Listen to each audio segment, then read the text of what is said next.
On Syria, did the Secretary speak to Foreign Minister Lavrov again today? Let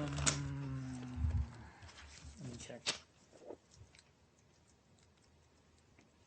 No, I don't All right. have a. I don't have a call. Well, regardless of whether he did or not, Foreign Minister Lavrov today said again that the Kurds should have a seat at the table in the peace talks, and urging you guys to put pressure on the Turks, presumably, to allow that to happen.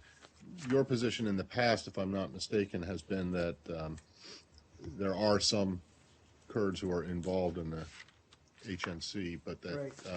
that other groups can, Kurds and other groups can participate in these kind of side talks and not in the actual negotiations. Is that still the case, or are you willing to take the to make the case to the Turks that a solution here is going to require more direct Kurdish participation? As I understand it, the invites for this next round of talks, like the last round, doesn't include the PYD as an invitee. And as the broader political process takes shape, as we've talked about in the past, we'll look for the right opportunities for how they can be a part of that process. I would tell you that, without question, Mr. de Mistura continues to consult with a wide range of Syrian groups that are outside the proximity talks as he begins to conduct them, and I refer you to him for any details that he might be having or may have had with the PYD or any group. But essentially, our position is the same. So you don't think, given their importance in all of this and their effectiveness that you even talked about as a battlefield force, you don't think that they necessarily deserve a seat at the table from the beginning in the proximity talks? Again, a couple of thoughts here. This is obviously a decision that Mr. de Mistura makes and has to make. No, I get it. I get it. And they have been a part of consultations in the past. When they first started in Geneva, there were consultations with the PYD, and it's our understanding that that arrangement will be carried forward to this next round, and we're comfortable with that. But these are decisions that Mr. de Mistura needs to make, and we are going to respect the process that he's putting in place. But so are you willing or not to put pressure on the Turks to allow them at the table?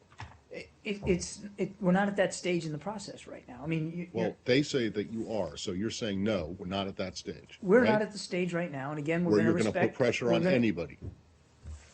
Look, I mean, we're very actively engaged as much as we can in making sure that the political process moves forward. But this isn't about putting pressure on one or another nation state or putting pressure on one or another group. We want these talks to be as productive as possible. But you're calling on the Russians to put pressure on the regime to stop these, the airstrikes. We're asking them to use their influence with the Assad regime. Exactly. So they're asking you to use your influence with the Turks, if you have any, to use your influence with the Turks to get the Kurds involved. I don't understand. You say this is not a point putting pressure. You're not the point of putting pressure on anyone, but that's what this entire process is. We are comfortable in the process that Mr. de Mistura has put in place, and that the proper consultations with Kurdish groups will occur, as it has occurred in the past. And as I said, we're going to continue to look for opportunities going forward in this process to see if their involvement needs to change. It's a very fluid process. You know that, Matt, and it's just now getting restarted.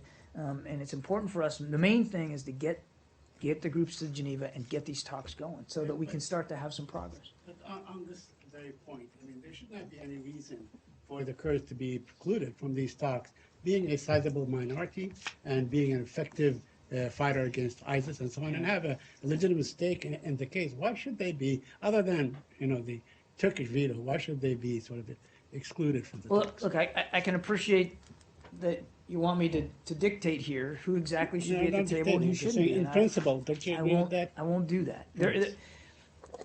We're at a fragile stage here, and we're beginning to get these proximity talks now, or at the beginning, we're trying to get them started again.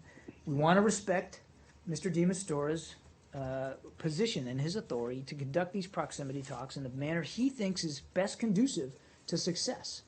And so as we understand it, as the invites went out, they didn't include the PYD, as they didn't last time. That doesn't mean that he won't have consultations with them going forward.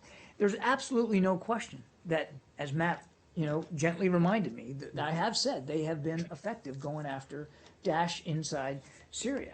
And we respect that. But this is a different process than the fight against Daesh. This is a political process moving forward to try to end the civil war. And Mr. de Mistura knows what he's doing. He has a strategy for how to get these talks going again. We want to respect that. It doesn't mean that at some point in the future they won't be, it won't be more inclusive in that regard. We're just going to have to see how it goes. Very quick